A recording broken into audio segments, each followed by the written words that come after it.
Have you ever tried to be normal while always knowing you were different? Me too.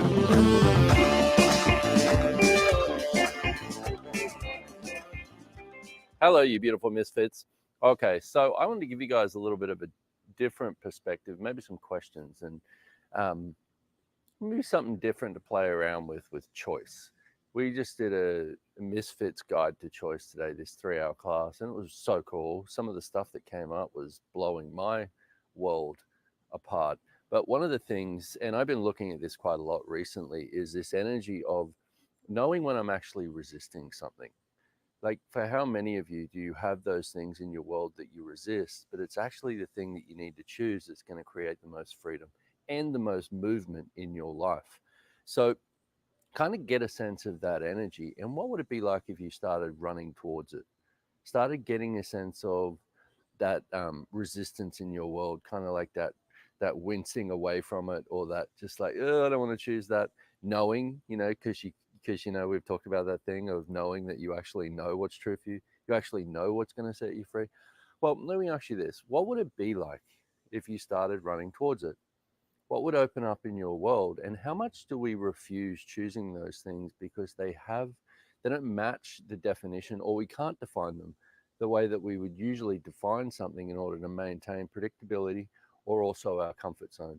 So, choice, you know just choose it. Just be like, you know what, I'm just going to choose this shit today. I'm going to stop resisting it. I'm going to stop avoiding it. I'm actually going to choose it. The next question, which I think is so cool, was, what would my point of view be if I was truly having my point of view? And that one of the things I realized with that was that most of the times when we're actually unwilling to have our own point of view is when it's attached to something that we're unwilling to lose. If you've got something, kind of get the sense of somebody or something. Let's start with somebody. Get the sense of somebody in your life that you're unwilling to lose. Might be in a relationship, could be family, could be something like that. How much do you not allow yourself to actually be that question and have your own point of view, because it might challenge the thing that would actually lose them from your point of view? What would it be like if you actually were willing to lose the things in your life that you've decided you can't lose? Now, what does that mean? It's not necessarily yet. It's about getting rid of it. It's about losing the judgment that you have with it to maintain the connection. So, once again, that question: what would my point of view be here if I was truly having my point of view? I am asking that with everything at the moment, because I realized for me, I had the same thing going on.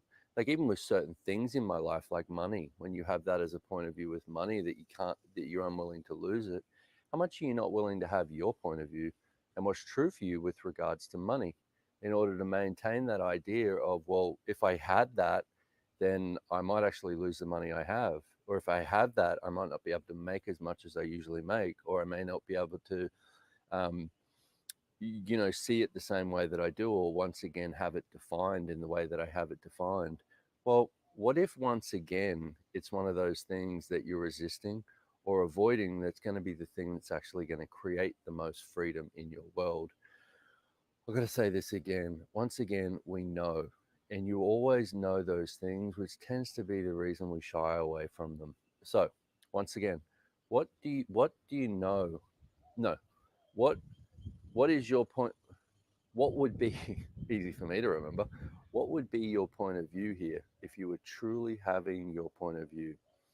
Check that out. There was one other thing I wanted to mention, and now I can't remember what it was. So, how does it get any better than that?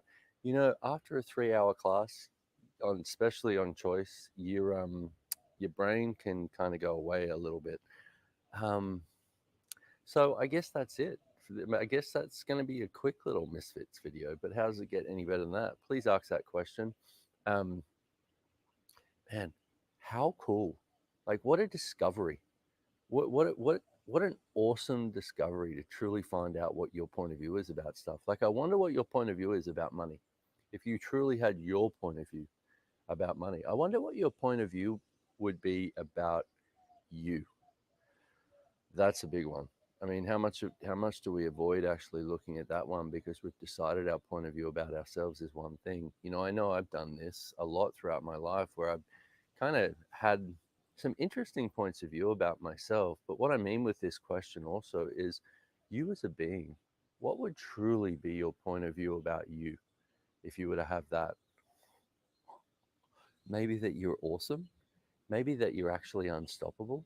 Maybe that there's nothing that you actually have to resist and react against or align and agree with in order to have your point of view.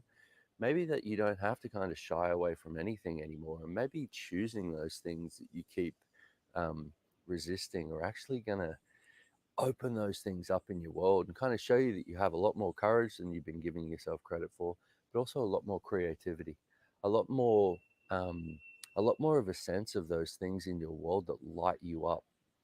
So, my beautiful friends, I hope this was a contribution. How does it get any better than this? Till next time, bye bye.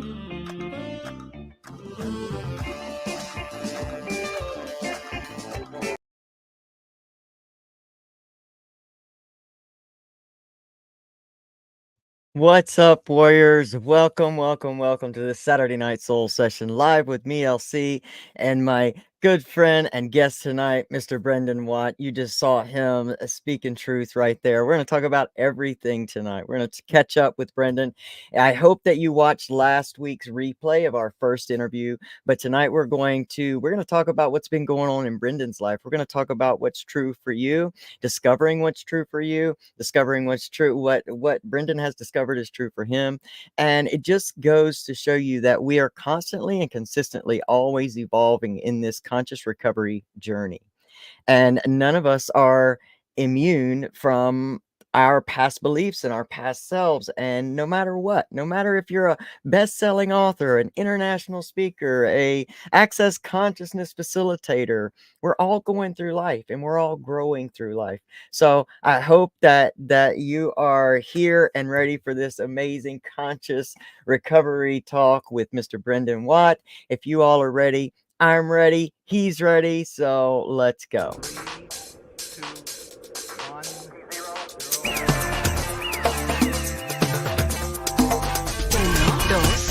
1, 0. 1,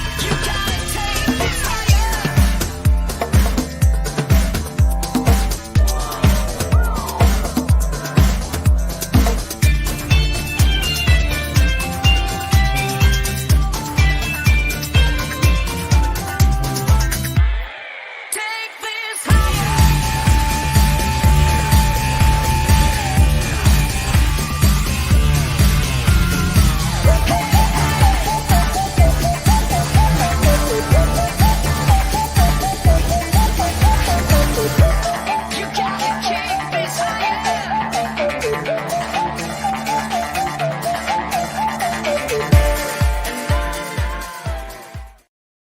What's up, Brendon? Welcome back Hey, to the my Recovery friend, how are Conscious you? Podcast. Man, I'm just super excited to have you back and be in here, and our pre-start conversation is just, man, it's always divine when you're here.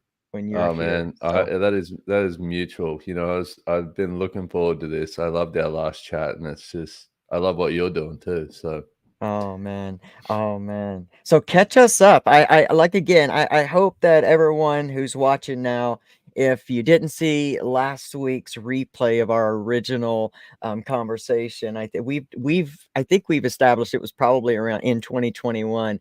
Go back yeah. and watch that, because I want to pick us up where Brendon Watt is today, what's going on, how Brendon Watt's growing today, man. So start us off. What's been going on in your Oh world, man, man? it's a little different today, I tell you.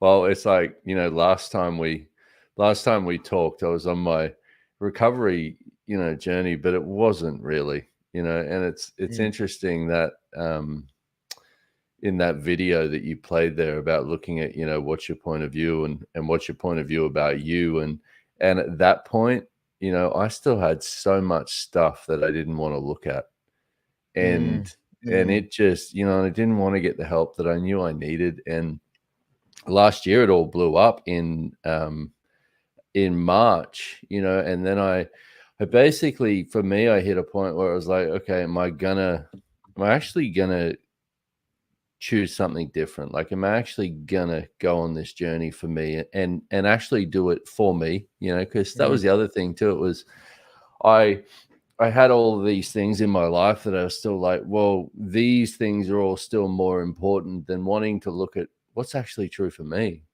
Mm.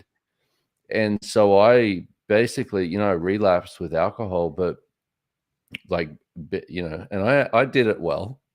Yeah, we always I did do. it, I did it well. Yeah, yeah, The fireworks went off. And, yeah. and this time it was very public also, which was an interesting thing for me. Like we sent Mm, out an email to the whole database just saying, Brendon's taking a break, and you've probably all seen he's had problems with alcohol his whole life. But I put a thing out on social media, and went, I'm taking 3 months break. I've had, this issue with alcohol my whole life, and now it's time to really deal with it. So it was, one of the things, it was interesting. One of the things that was hardest for me at the time was this image of me that I'd tried to put forward was basically I couldn't hold it up anymore. mm, Everyone could see underneath it. So it was this raw experience of um, vulnerability with myself, but also with the world, and just going, okay, can I actually show up and get through this? Like, can I handle that mhm, amount of projections from people? Can I handle that amount of judgment from people? And the other thing was, do I see myself as enough to get through this? As you were just, as you were talking just now, said that about, you know, being so out front, I was writing, what was it like to relapse so publicly? Because, pretty much you had like there was this image of you, which was probably a very true version of you, but yet again, now that version of you, I think when it's time for us to level up into the next version of ourselves, it always seems to come with like a shakeup, almost Yeah. where things fall apart. So, that had to be like super like that really had to weigh on you. Oh I mean, man, it was you've touched on what it was like, but what was it really, really like to make that decision? Like, oh my gosh, do I just expose myself? Because it's one thing for people to see it, but it's another thing for you to take off yeah. the mask and step into it. I mean, Well, what were those it days like? hard, really hard, and but that was the thing that was I was at a point where I basically I wasn't sugarcoating it for myself. I had a conversation Mm, with a mm, friend, and he said, "Look, this is going to be the hardest thing you've ever done, amen. and and don't look for the easy path." And one of the things he said to me, and this was Gary Douglas. You Mhm. mentioned him before, but he's just someone in my life who he's always been there for me, and won't, it's not about being there for me and coddling me. Like Yeah, he had the hammer on that's my head through this. And yeah. one of the things which I'm so grateful for, one of the things he said to me was, he said, look, if you're looking for the easy choices right now, you are on the wrong path. Mm, If mm.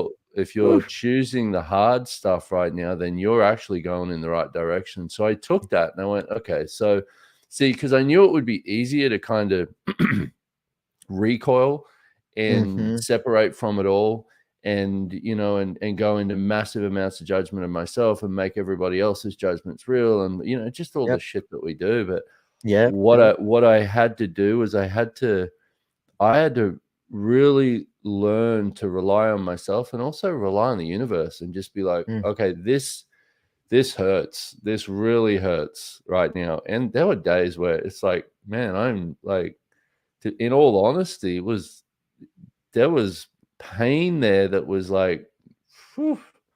But once yeah. again, I just had to be present. I got really present Mm, with myself, and just tried to stop looking for the big choice that was going to get me out of it, and just, okay, I got 10 seconds. What am I going to choose now? I got mm, 10 more mm. seconds. What am I going to choose now? That's profound. That's profound, and it hits in so many different ways in different people's lives and different levels of their lives because, I think that and I noticed that about Gary Douglas, by the way. Even in watching Oh, your interview, I can realize that this man is not here to help you continue a facade within yourself. He's here to, yep, like it's through love that he's going to hit you in the head with the hammer. And that's so valuable in this type of journey, for yeah, sure. true For story. And sure. that's like, I mean, that's what I value. That's what I would like to show up more as in the world. Mm-hmm. You know, I was where thinking that when I was see, watching it too. and the way that he can do that, and he's just such a phenomenal being. Is the way that he can do that is he has that with himself. You You know, he can doesn't tell. have walls and barriers to the world. He doesn't have judgments of himself. So it allows him to basically walk into somebody else's world and see where you have the judgments of you. And, Mm. you know, that's like seeing something like that, even having an awareness of when you see that in somebody else, there's somewhere in yourself that you have that too, or you couldn't even see it. Yes. That's so true, man. That is so, so true. I've been on that type of a journey this year where it's that. It's trying to see what's mirroring back to me, even Yeah. though it's hard to see. Easy to see in someone else. Sometimes it's harder to look at yourself. True And story. yeah, it really, really is. Well, how now, like when did you start to come to a place of like gratitude for it? Because as we know, like people in many different stages of their recovery journey or awakening journey or healing journey watch the show. And so when did it, because before we came on live, we were kind of talking about how grateful we were that we Yeah. are, that we're at a space where we can see that it becomes a gift. How long in this, because you've got what, 16 months right now in Yeah. this conscious recovery. And conscious recovery, to me, that translates into like a couple years, because it's a Yep. different journey than just clean and sober and trying to fix all this other stuff in your life, so that staying clean and sober seems to become easier, but that healing journey is something way different. Yeah. So, how did you get to that place where you started to be able to see the gift of it? Because it's the gift of you, like it's awakening something in you, because there's more light for you to share. Yeah. I would say probably 12 months, like until Mm, I could really start. It's probably only been the last, 4 months or so that I've really started liking myself. mm, You know, that I kind of mhm, had a lot more ease with letting go of it. And one of the things that in the beginning was really difficult was actually knowing that I chose it. mm, You know, mm, it didn't, I could have went, oh, well, alcoholism's a disease, and and it's like, and it sneaks up on you, and and I could have it. Yeah, that's true. It does, and it mhm, is, but I chose it, and mhm, until I took mhm, full ownership of it, and also took full ownership of what I'd chosen with regards to where I'd chosen things that were really against who I would like to be, like mm, where I'd chosen unkindness, where I'd chosen judgments, where I'd chosen, just things that were not, me, not being at least who I would like to be. And so mm, when I really, those were part of the things that I had to look at and go, okay, I need to get a lot more honest with myself. And as I've built that, I've started liking me, and then it's like you can make your life about the money, and you can make it about the image, you can make it about the relationship, you can make it about the fame or whatever. But if you don't have a relationship with yourself, it's like, what's the point? yeah, yeah. It's just shaky foundation. It has no choice but to fall apart at some point. Yeah. It just does. You can't do Yeah. it like that. I mean, and truly get to the place where you feel like you can, stand on your own 2 feet and know what is really, really true for you. And I think that whole 12 months, unfortunately, well, unfortunately and fortunately, I think that it's not by intention, but sometimes we're within a culture, a recovery culture, where we recoil from triggers. Yeah. And, True story. I think that what I have found that is true for me is that when I stopped recoiling and started asking the questions of, okay, so what are you here to show me? Like, when you become, you raise your level of consciousness, you become quite aware. And so you can kind of sometimes see those things in you. So I hear you when you say, having to take that responsibility for knowing that it was, you chose this, Yeah. like I chose this, because at a certain point of awareness, you're right, the excuses just don't work anymore. True You story. can say them, but they don't land, and they don't Well, land anywhere within you. yeah, exactly. And that was one of the things that I used to do too, would be recoil from anything that would trigger me, or avoid it. And but it's one of the things that I like to look at with my journey now is anything that can trigger me is a gift in going beyond Yes. that trigger. Yeah. And if I'm not going to deal with it now, I'm eventually going to have to deal with it. So You why better not deal believe with it. it now? Yeah. And Absolutely. especially as someone in recovery, and especially as someone who really desires to nurture their sobriety, it's like that's where you begin to build those muscles, and you begin to build that so that because the only reason anything can trigger us is if we have some charge on it, we have some judgment with it. So Yeah. for me, it's like, one of my, I like to look at it and go, man, imagine if I could live my life and be in total allowance of everything, allow everything to show up the way that it is. And that was one of the things that I think is valuable in AA is the serenity prayer. Yeah. Have the serenity to accept the things that you cannot change and change the things that you can. Is basically, for me, it was that thing that I said about the easy choice and the hard choice, because it's not easy to change the things that you can. No, it's not. It's so much easier to blame the things you can't, Yeah, and exactly. hang True on to story. those. There's no Yeah. responsibility in that, and we can never heal something we refuse to look at. And so, I completely resonate with the, looking at the trigger and asking that deeper question. Okay, instead of trying to bat you away or keep myself sensitive. And I get that to an extent when you're in the space of just, white knuckling, trying not to use in those first, months. That's why I think when you said like the 12 months is very profound, because it seems like a lot of those first months, that first year is like this knockdown drag out with fighting against just going back to that old space. And so when you can be in a place of allowance, I think that's why we share. Like, that's one of the reasons why I want to share, because instead of waiting, and white knuckling through things or avoiding things for 3 years, like I did in my recovery journey, if you can start doing this as soon as your body is safe, like as soon as you're in a safe space where like you're not physically sick, anymore. You've kind of gotten over that, and you can have a space, and maybe you've built some support. Then you can begin to lean into those things, because they're only really truly trying to help you. Yeah, that's a I good believe point. that. You don't want to be, that is a very good point. It's like if you're in your first 3 to 6 months of recovery, you don't want to be running at the things that you don't need to Yeah. run at. No, Take no, it for sure. take it easy on yourself. Yeah. And Yeah. that was another thing I had to learn was kindness for me. Like I've abused myself Big my time. whole life. I've been the biggest abuser of me, and I'm pretty sure everyone listening has been the biggest abuser of themselves. And it's like, so to learn to learn how to have like intimacy with yourself that's a valuable thing too. Like to really like who you are, to care for you, but care for your body as well.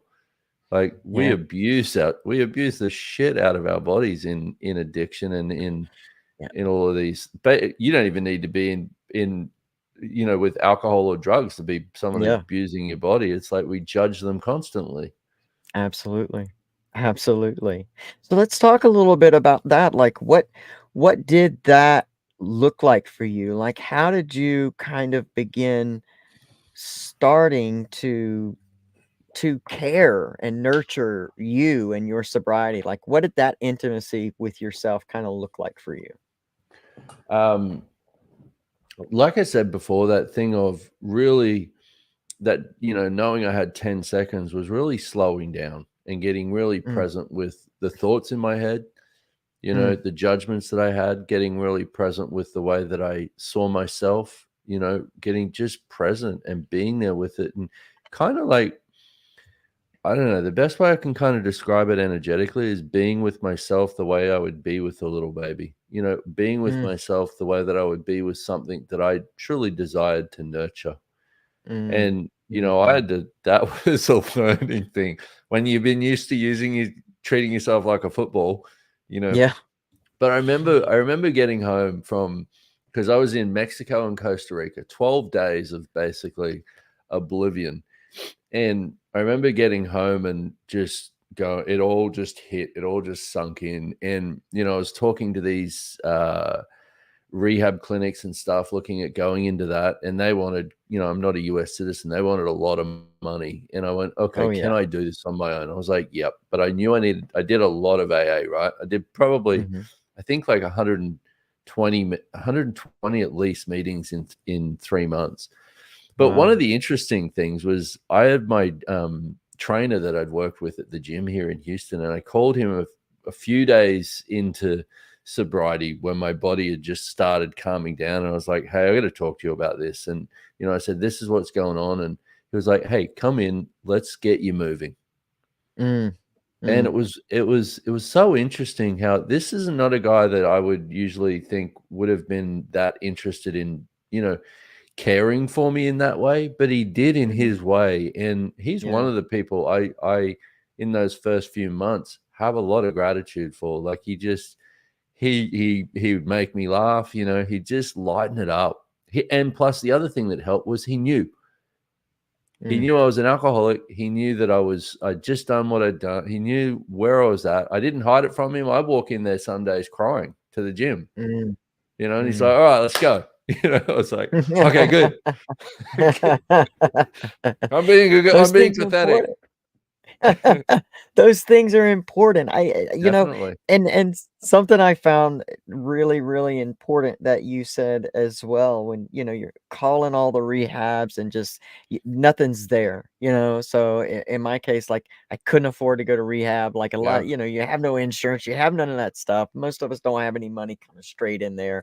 And so it was about, I'm so ready to get into this that I'm willing to do whatever it takes. So if it's 120 meetings, I'm going to be in a meeting every time there is an available seat for my ass to hit, because this is what I know that I need, like, and building that support and getting honest with people, like I understand for a lot of people, and for myself, it was true at too, but you got to try to build that support network. And when the excuses no longer work, like there's no money, there's no rehab will take all this other stuff, you got to do what you got to do. You got to scrap for your life.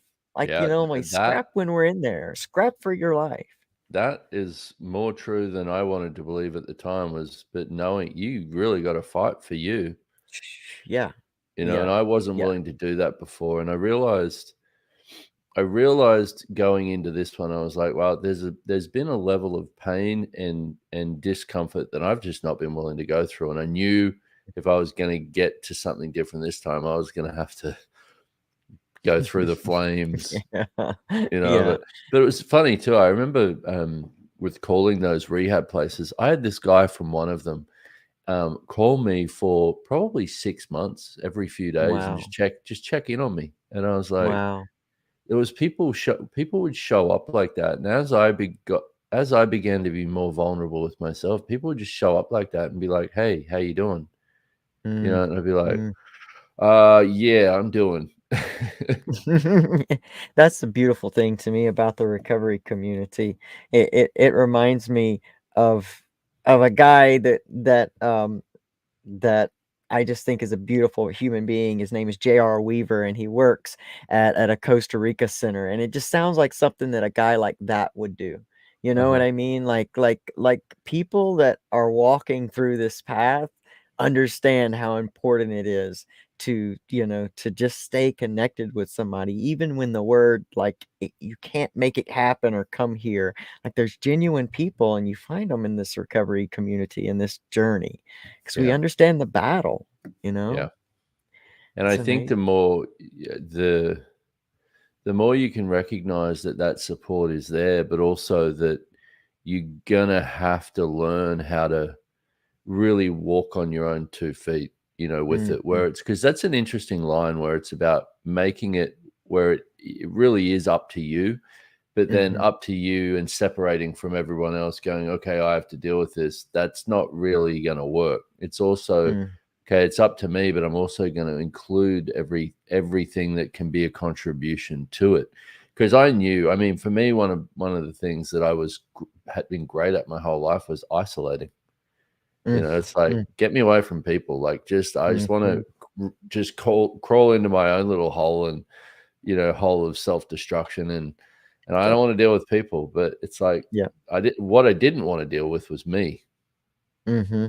Yeah, that's really the truth. That's what it really comes down to, is you just don't want to deal with you.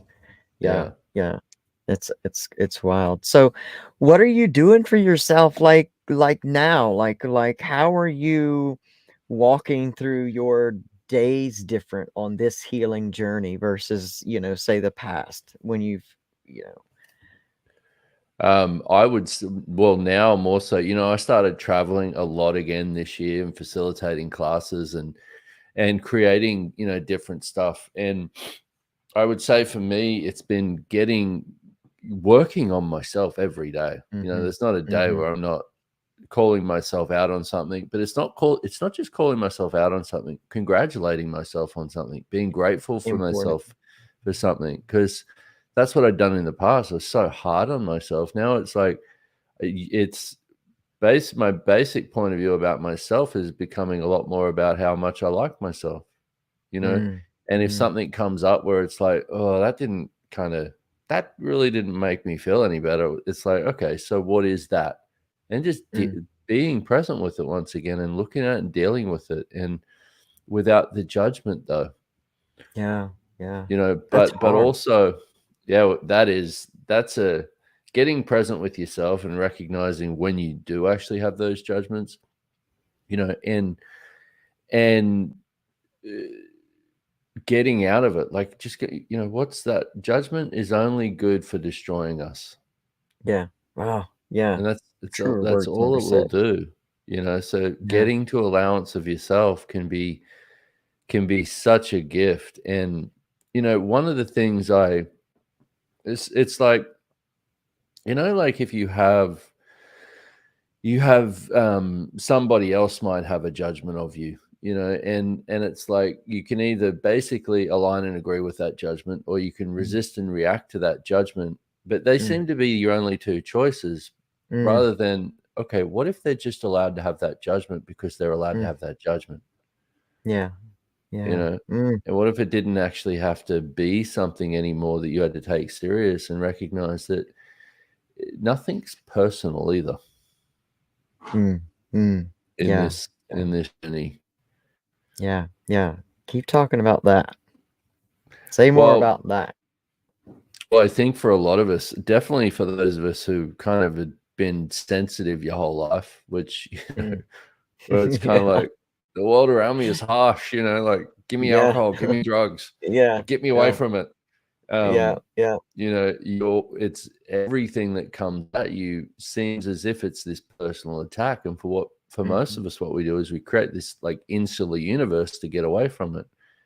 And we might think of ourselves as selfish creatures, or you might think of yourself as narcissistic, or, but what you've really done is you've created this universe that you go to escape your awareness of the world around you, thinking that it's coming at you as some personal attack.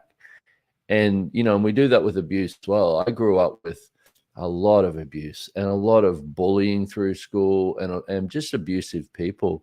And I still am dealing with this part where it's like, I'll take something really personal and I'll be like, it's, like, what did I do? Why am I not enough? Like, and I'll go straight into that self-judgment again, rather than look at it and go, the only reason first of all, the thing with abuse is the only reason people abuse is to get power over. And for anyone to desire power over, they've already decided you have more power. You know, it's not Yeah. about a personal attack. It's just you're the easiest. You're the target that's there at the time. Yeah. And so if we can get out of that, that's a big help in getting out of the wrongness of you. And also when people judge, recognizing, oh, hey, they judge. Good. Cool. Yeah. They're only trying to control me. I could be an allowance of that. You know, what if every judgment everyone had of me and every judgment I had of me was just an interesting point of view? Didn't actually have to mean anything. Yeah. Oh, that's great. That's an amazing point of view and a great way to put it. That's just beautiful. I've been going through a lot of that this year, as being who I am in a world right now. And it's like, I find myself when people begin to, talk about certain things, like I can feed into that. And especially if I find it super, super tough when I'm emotionally and physically like exhausted. The worst thing I can do in those moments is like, say, open up social media and start to hear or flip past the news or just hear something on the radio. Those are the hardest times for me to like emotionally regulate. So I make this point in my life, in my recovery, my healing journey, to have a non-negotiable on those things. Like I don't do those things at certain times of the day that I am more tended to be like that. But it's so easy to feel attacked, and sometimes we get so far into the frame that we can't even see the picture. So I think what you just shared is beautiful in a lot of ways and very helpful.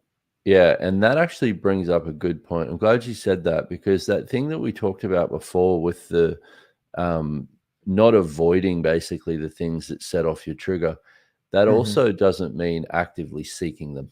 Yeah, exactly. And I see, like, if you look at social media, because I'm the same, I can be like, if I'm having space and then I'm like, it's not even a cognitive thought, but for me, one of the things I realized for me was that heaviness, that even abuse was a much more comfortable energy for me to deal with than liking myself.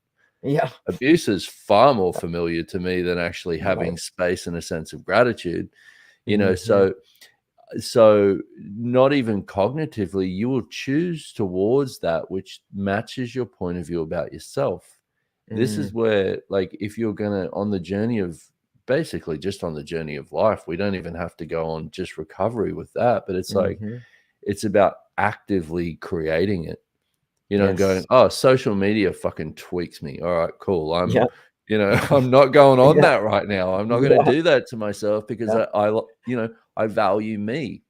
Yes. And that part is vital, is really recognizing that you're actively creating these things that show up in your world. And I know, like I said, for me, it's like I would get to this sense of like peace in my world, and then it would be not even a cognitive choice with it, but something would show up. I would choose something to take me straight out of it, and then I go, oh my God, what happened? But I would be far more comfortable, even though I wouldn't, even though it would appear that I didn't want to be there. It was a far more familiar energy to me. It certainly is. And then even if you are aware of it and aware of the difference in the energies and how they feel, sometimes you start to create a judgment for yourself about getting into it. Like I can lend myself to that uncomfortable, very judgmental energy very easy. And sometimes people call it, and I've called it venting, or venting one time is one thing, but if you're continuing to complain about the same problems and the same people, it just becomes like this pattern of habit, and it's no longer venting once you can take action towards creating a different life, a different whole scenario. But then I would find myself be in those moments of weakness, and I'd lean into it, and then I'd start to beat myself up even more over going, you know better than this. Like, Yeah. why did you get yourself in? Why did you even say that? Now you've opened up all of this. You've ignited someone else's energy. Now it's on. And, it's going to spend the next 4 hours trying to raise my energy back up and get myself, back in a kind of an alignment. So there is so much self-judgment that goes into, I think, all of this. You said it correctly, not just recovery.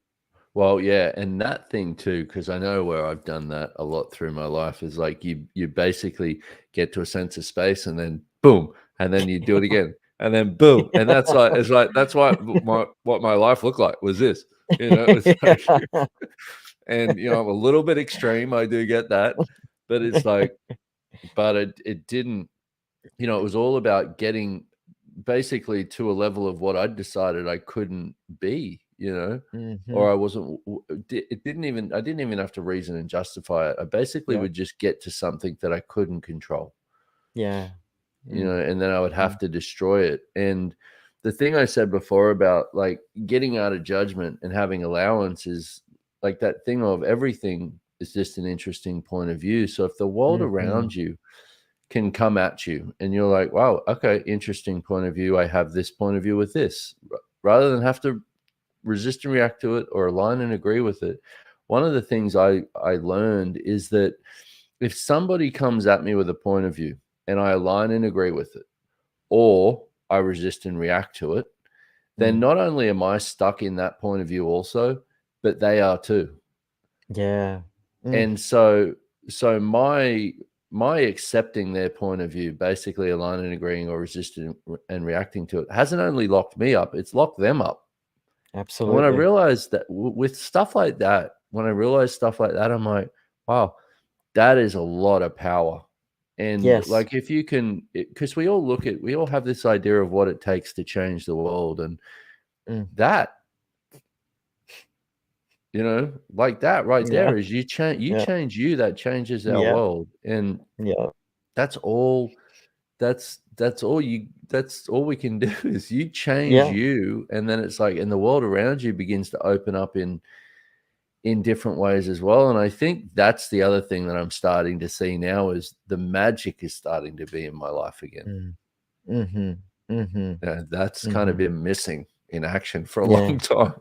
And just not to the degree that, see, because I guess I always had and I guess I always had the point of view about, like, magic and miracles too, that it'd have to show up in some grand and magical way. But it's like, no, liking myself is a miracle.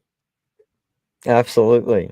And it just feels like this roller coaster sometimes. And you made a point about, making a point to also congratulate yourself and focus on all of the accomplishments. I think like, even when you start to become aware of it, so even though you may still be doing the bounce, the moments that you can kind of become aware of it, and not either just be with it. And I think that's important too. Like, in what we're talking about, it's so important, I think, to also be kind of aware of your awareness, and just be able to accept that, oh, I see that. Like, I see that now, because before I would just bounce. Now I see that, and can have some sort of, showing up for yourself in your life. Totally. And the other thing is, you got to learn how to relax. Yes. Take the chill pill. And it's like, because there is never going to be a day where you're going to reach the summit of of enlightenment. There is no such thing. There is no such thing. You're never going to get to a day where you don't desire more and you don't desire to grow more.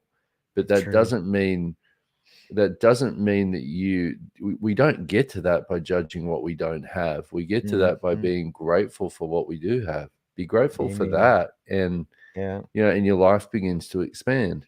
Because one of the things I heard Gary Douglas actually say this on a call a few weeks ago, when he said, anywhere that you're looking to what you don't have, you're back into the limitations of basically of this reality. You're back into the Yes. cesspool. And I was like, I've heard stuff like that forever, but you hear things at a certain point, or when the stars are aligned, and it's like, and it's just like, oh, I get that, because it's like, you look to what you don't have, or you look to what's not working in your life, all you're doing is creating more of the shit. Without a doubt. That's the other thing, actually. That's the other thing I've learned, been a lot more present with, and is really looking to what I would like my life to be like. Energetically, just like really looking at, what I would like that to be like, what would that include? And putting my attention to that, not putting my attention to what's wrong with me. Yeah. Yes. Absolutely. Absolutely. That's vital. That's the magic that starts to become the magic. Yeah. Like I when you said that, when you quoted that Gary Douglas, it hit me like I felt it just go down straight, and it hit me in the gut, because it's so simple, and yet it comes at a time that's just perfect in your life, and there's the magic. Oh man, there's the magic. I could write a book on the one-liners that man has given me over the past 13 years. Another thing he said to me that you'll probably like was probably 2 years ago. It was in that 7 months of sobriety that I was just struggling, and and he knew that. He could see the wheels coming off.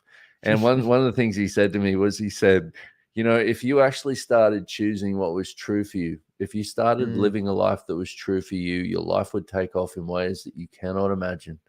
And at the time, I couldn't really hear it. And it's only been recently that I've been like, wow, every time I choose that, which makes me lighter.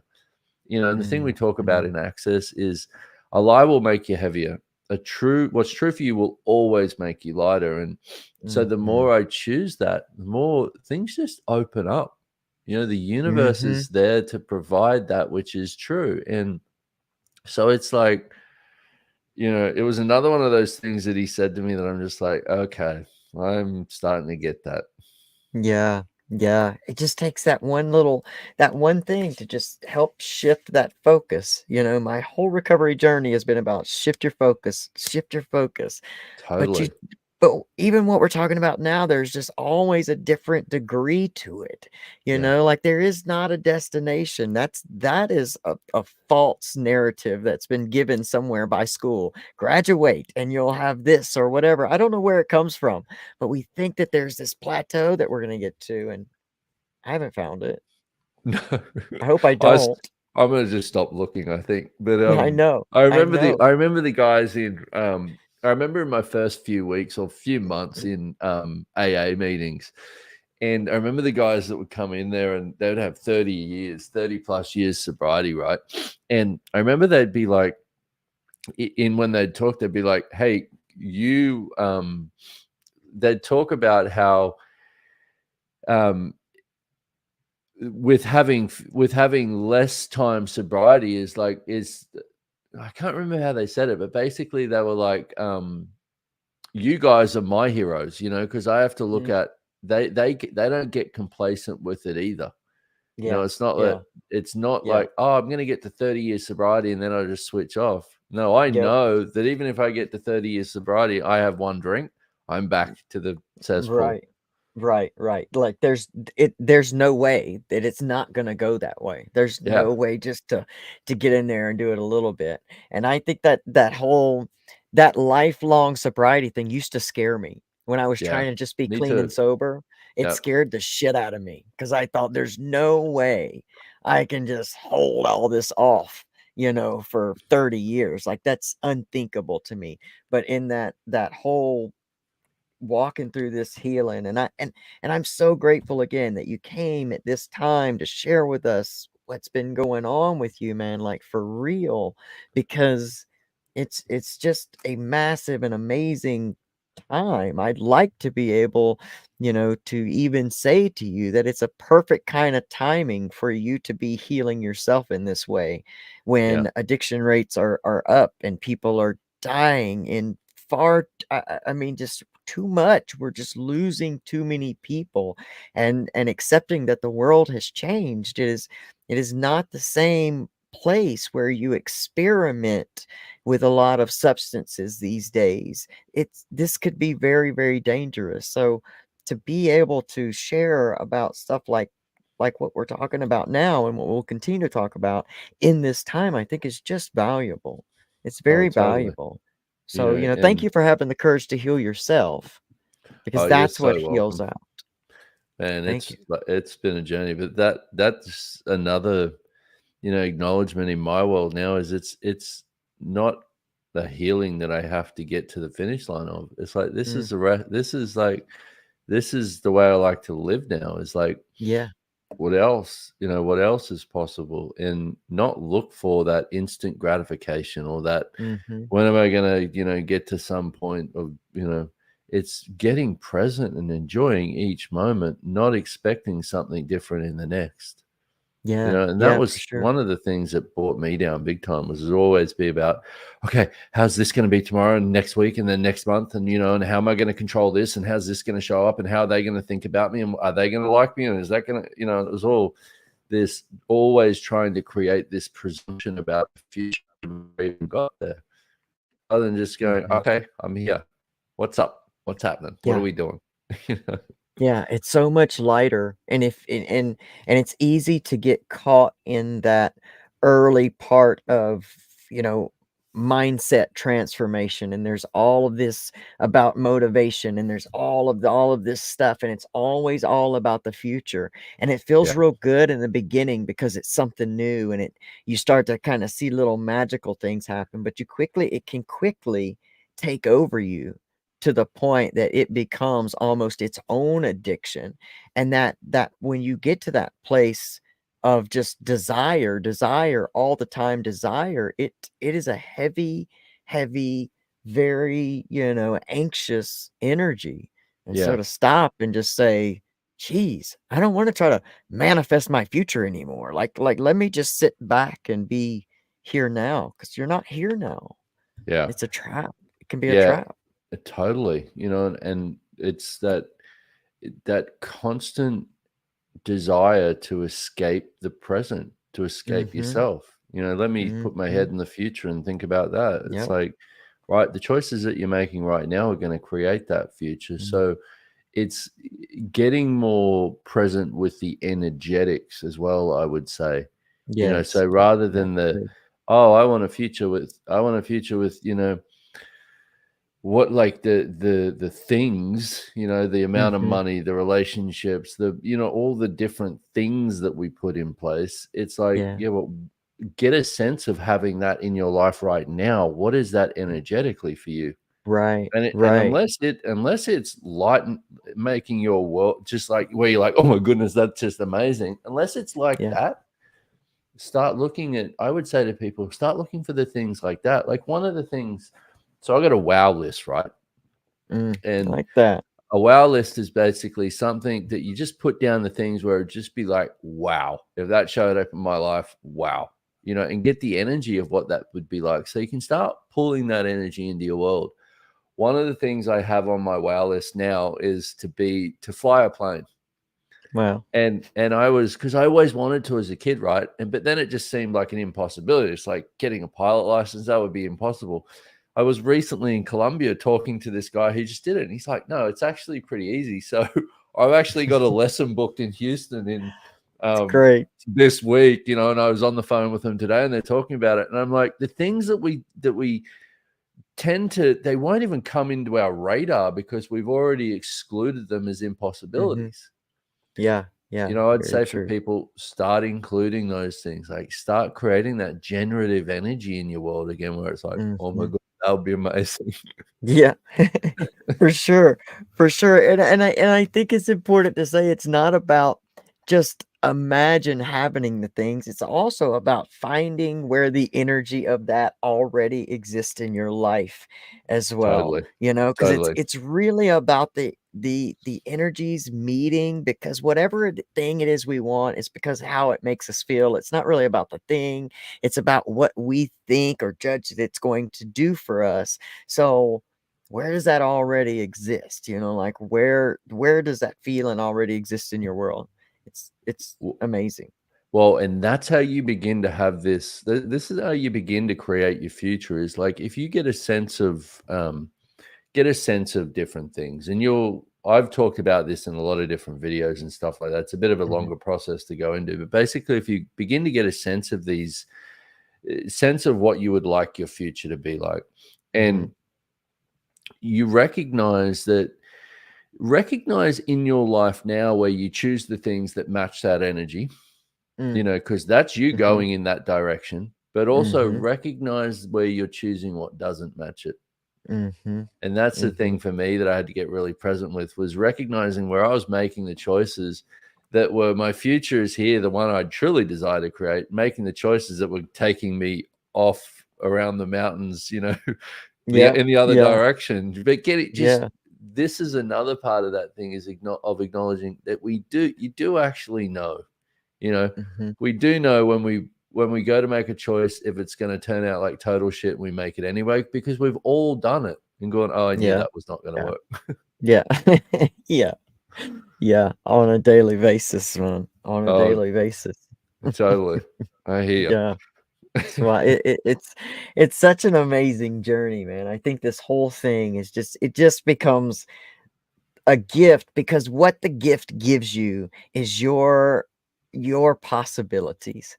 And when you grow up, like a lot of us have grown up in abuse and a lot of bullying and feeling like not enough, when you start to realize the possibilities that are truly like within you to create and live an entirely different life, it just becomes like that's how I believe it becomes the gift. That's how it became the gift to me, because I thought, wow, if I'd have never had that, then I would never have gotten the opportunity to even step into recovery.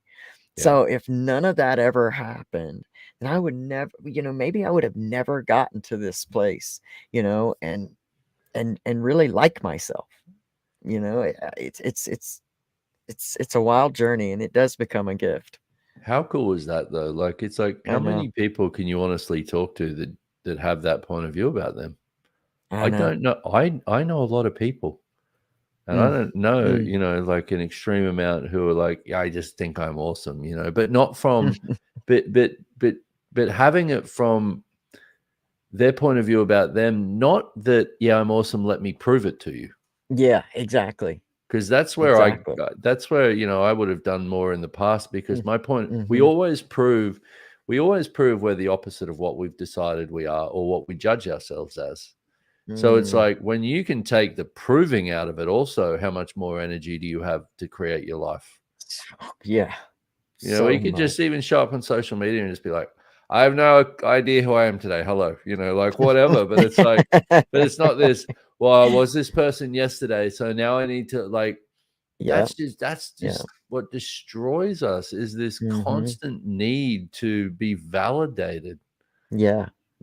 It's the creating of these new identities and hopes, that the approval will come, A lot of work. And just create. It's so much work. It is so much work. When we actually discover authentically who we are at our core, not what we identify as, but what is at our core, and that we are just sovereign beings with so much great potential within us, that will almost, I guess, prove itself to you once you relax and just kind of let it be, and then be, grateful for the journey, even the hard shit. And that's hard to be in the moment, grateful for the hard shit. But if you have an awareness that, hey, life is working for me, like regardless of what my perception or judgment of this circumstance is, life is working for me. At my being, I know life is working for me. So relax. Yeah, relax. And never give in, never give up, and never quit, and question everything. Do it. That's the other thing, is question everything, and know that, I said that thing before of, if you're looking to what's not working, you're going to be back in the shit. Is if you're not in a question, you're going to be back in the shit too, because you've already come to some conclusion. So it's like, Mm. question what, 4 of the questions that we have in Access that you can ask with anything is, what is this? What do I do with it? Can I change it? And if so, how do I change it? And then because it's not about finding the right question either. It's about constantly being in a state of question. Right. Because Good. to have the answer to the question is the judgment. And the Exactly. judgment And always gets you. isn't it interesting that that's what we're all taught? Find an answer. It's like, Yeah. dude, we're taught some crazy shit, I tell you. Yeah. And Yeah. that's the other Yeah. thing, is this whole journey is an unlearning of all of that. It's not. Yeah. That's what I love about Access too, is it's not about, okay, we're going to go on a journey to find you. It's about, hey, you're already you. Let's give you access to the consciousness that you already are. Yeah, man. I really can't wait. I mean, I want us to talk a little bit about Access, because I really can't wait to do it. Back after we had our session, I hooked up with a lady that was close to us, and then I don't remember what ended up happening on both of our ends, but we never got together. And I think that it's coming back up again, because I think I'm really, really ready for it at this time, and I'm so like prepared in every way, to be able to do that. So talk to us, for those that might be watching that haven't seen our first video, but talk to us about Access Consciousness and that process and what it's like and done for you. Well, it's basically, Access is about empowering people to know what they know. So it's based on getting people to be the question. So there's a lot of questions and tools and modalities. I mean, tools and processes and different things, but it's like, it's the only thing that I've ever done. It's the only thing for me that's worked so quickly and allowed, but also it's not been about, here's the answer, here's what you have to do. It makes you reach for what it is that you know. It gives you the tools to actually create a life that only you can create. Because each and every one of us, we're unique, and we still try and follow some structured path. It doesn't exist. All you can do is, if you're looking for a path, is if you're following your past. That's it. You're trying to create something based on what you've already chosen, and this is really creating a life of more consciousness. More of you as the infinite being that you are. And it's just, man, I cannot tell you that the gift that it's been for me in my life, and what I'm looking at creating, pondering in my world at the moment, is something where it really has this stuff with addiction, which for me, I see AA, Alcoholics Anonymous, as something that is so valuable. I couldn't have got sober without it. And I see so many people resist it and be like, no, I'll do it on my own. And then they fail. I'm like, I've been there, done that many times. Don't worry about it. I've tried it. But it doesn't necessarily teach you how to create your life. So, so having that thing of, hey, here's the 12 steps with recovery. Here's that 12 steps that dealing with that stuff. But then here's also stuff that you can create a phenomenal life where you can actually thrive, and enjoy the hell out of yourself. Like, Right. It doesn't have to be like that really drudge through old type of paradigm about it. I was reaching back to find, Peg O'Connor's book. Peg O'Connor wrote a book called Higher and Friendly Powers. And she took the philosophy, she's a philosopher. She took the philosophy of William James, which was who Bill W. wrote, that was who he read and inspired the 12 steps in AA. So she took that, but he used a Christian type God. It had a lot of Christian in it. So a lot of people were always resistant because of that. So she rewrote Higher and Friendly Powers directly from the philosophy of William James, which didn't have that. And so there's something for like everybody. It's an amazing book. It's at PegO'ConnorAuthor.com. It's an amazing book for people that have that aversion to the God, the Christian God language, and just embrace the process, embrace, you know, another philosophy, and but the process. So, you know, I was Well, looking for it to try to yeah, show I it. mean, it's like my higher power has always been, the universe. Hmm. But it's like I had that as a kid. I could look out there and be like, like just fascinated with the universe. But it's like, and then we try and create ourselves as this separate item, thinking that's the way that we're going to create our lives. Right, For me, right, what I've right. found is the more I'm willing to be inclusive of everything, the Hmm. greater everything is. So it's like, Absolutely. it really is about, um, it's an unlearning of who you think you are. I So remember true. another thing that Gary It's hard. Douglas said years ago was he said, everything that I thought was real and true, I found out to be, with access, I found out to be either a lie or an implant. And I Mm, went, holy shit, mm, that is so true. And it's like, yes.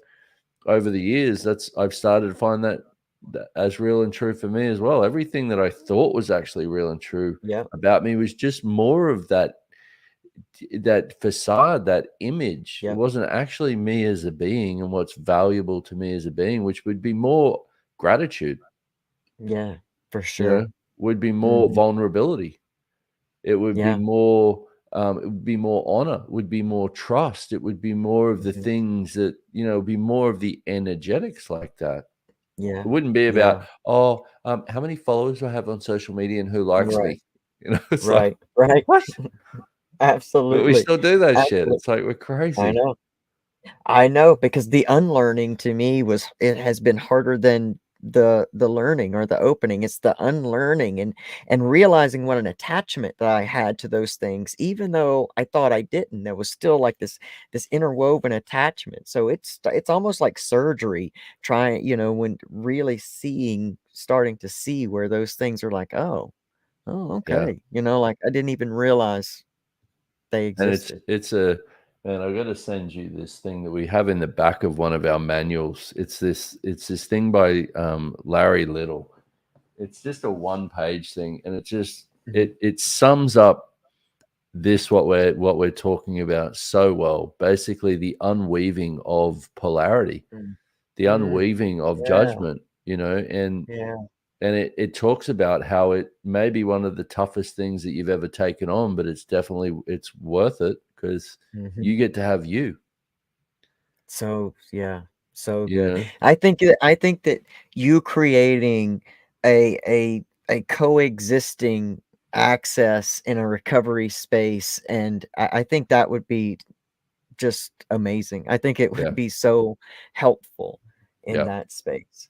I yeah. think it Because could that was what even as a seeker of this world, as someone who I see so many of us are that are in recovery, that was the part that I see missing. Like when I was doing, a lot of AA, and it would be like guys would be coming to a meeting every day for 30 years, the same place, doing the same thing, and I'd be like, I cannot do.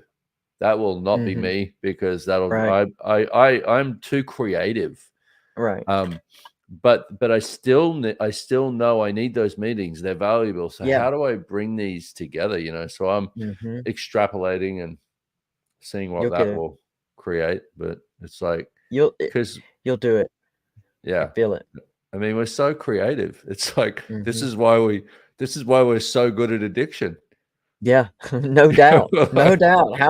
You had to get really, really creative to keep all of that going. Like there's no way. Like I always try to say, you are entrepreneurs. You just you don't Totally. understand that you can start from nothing and get whatever it is you need. It's like if you can take that and really bring it into yourself and realize it about yourself, and then apply it to a business, or apply it, which I'm doing that this year, is like applying it to this business and going, oh, I know this part, I Oh know man, I this. love that. Yeah. That's it, is applying your energy where it's actually going to generate and create something that you truly desire. Yes, yes, for sure, for sure. Man, I knew this was gonna be awesome. We've got a lot of comments. We're like live on 6, 2, 4, 6, 8 platforms at the Oh, same really? time. Cool. Yeah, so we don't actually see everybody that's here in this one space, and so it's we got them everywhere, and they only show us so many comments. But my amazing friend and one of my greatest supports and just sisters in the world, Pamela Topchian, she's always bringing her energy, and she says, thank us both for this important conversation. I think it's so important too, man. I'm so grateful that you're sharing about this and you're walking this path. Yeah, I well, really am. you know, the other thing I had to get really present with was, okay, what kind of a world do I want to live in? Do I want to live in a world where I empower people to lie to themselves? You know, do I want to live in a world where I show people how to be more unkind to themselves? You know, what do I want to? What kind of a world do I want? And that's where, you know, those having that kindness with yourself is not about neglecting the hard conversations that you need to have with you. You know, it's not about sugarcoating it, going, okay, being kind to me is about being nice and like avoiding the things that I don't want to. No, you're gonna have to fucking dig deep. Yeah. You know, and that still shows up, you know, all the time. That's a constant part of this journey, is recognizing if I'm not being something that I desire to see in the world, I am not being true to me. Yeah. Amazing. Amazing. Man, I could sit here and talk to you all night, you I know, know, right? We'll like have to do another one. we're gonna have to. There's gonna be a part 2. Yeah, So part be 2 for looking for sure. that. I love it. For sure. For sure. Yeah. There's gonna be many. So I put all of your, you know, the stuff that you're creating. I love the YouTube channel, man. That's Oh, why you I got it. started out with that. My name's spelt wrong. It's O-N. Uh-oh. O-N.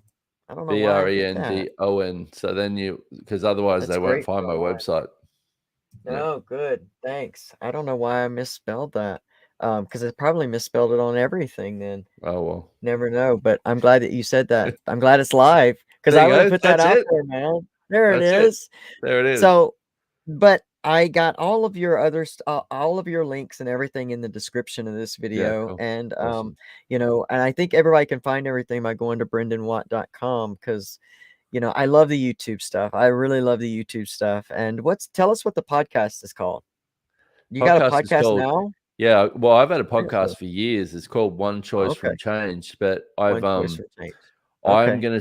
I'm like looking at that again too, and I'm like, okay, what do I actually want to create with that too? You know, and Good. so I'm gonna get back into doing the podcast and, you know, just Good. different things and Good. what else is possible. Yeah, man. I'm so grateful you're out here sharing about this. I just can't tell you that enough, man. And thanks for doing it here That is so with mutual. me. I Man, think you're awesome. I just man, that yeah. means a bunch. That means a bunch coming from you, man. I have admired you since we first met, and I'm so just grateful. Thanks again. I just can't. I'll just continue to say it. I'll be so Man, grateful it is that you're my doing this pleasure, stuff. and like I've told you, I'm always here. You got my phone number too. It's like, Yeah. yeah. Awesome. Yeah. So right back at you, man. Like if you ever need anything, just hit me up, reach out. Well, you know, Thank you. thank you. No, just thank you. Thank you for being willing to go through this and share about it and heal and really be so raw and vulnerable because you know it's just so necessary right now. I'm tired of losing people and you know to hurt, heartache, and heaviness and all of that. And there's, you know, thanks for being a light. Appreciate it. I My really do. pleasure. All right, everybody. Until next time. Hey, before we go, if you're looking for a good hope piece to read, my good friend Pamela's got this book. I didn't come this far to only come this far. Her book and her life, she shares about her healing too. It's a lot like the conversation that Brendon and I have been having here tonight. I mean, it's an amazing book. You can get it on Amazon by going to amazon.com and type in Pamela Topchian, or you can type in the title. It's an amazing book. Brendon, thank you for all you're doing, man. Thanks for being here. Everybody, look out for part 2. You. Yes. Brendon's coming back. Brendon's coming back. All right. Until next time. Thank you. Thank y'all. If you can do all the stuff, that's great. But I hope that you got something from tonight, and I hope that it can help you start to ask the deeper question and discover what's true for you. This is Brendon Watt, YouTube, BrendonWatt.com. Just go hook up with him. We'll see you next time. Bye. Thanks.